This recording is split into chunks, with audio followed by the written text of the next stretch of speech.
रात्रीचे 12 ते 2चा टाईम होता, म्हणजे 12च्या आणि 2च्या आतला टाईम होता. तर त्यावेळेस जो ट्रॅक्टर चालवत होता त्याने विचार केला की बाबा आपण थोडंसं ट्रॅक्टर थांबवावं आणि जो दुसरा मित्र आहे त्याला बोलवावं ट्रॅक्टर चालवण्यासाठी.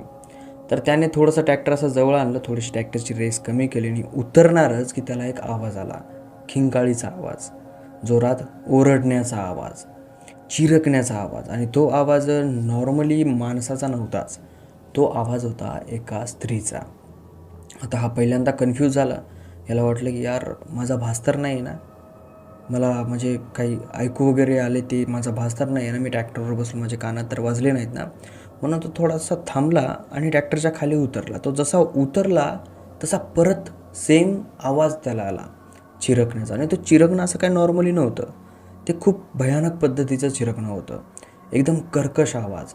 बघा मूव्हीजमध्ये कशा हॉरर ते ओरडतात घ्या करून, तशा प्रकारचं ते चिरकणं होतं. आणि ते दोनदा आलं. दोनदा आल्याच्या नंतर याच्या अंगाला सुटला घाम.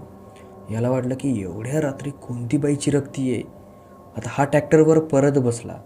नागरडीचा तो नागर जो असतो ना तो उचलला आणि समोर त्यांच्या मित्राकडे गेला. तिकडे गेल्याच्या नंतर ते तिघही जण एका झाडाखाली झोपलेले असतात. लिंबाचं झाड असतं त्याच्याखाली ते तिघही जण झोपलेले असतात.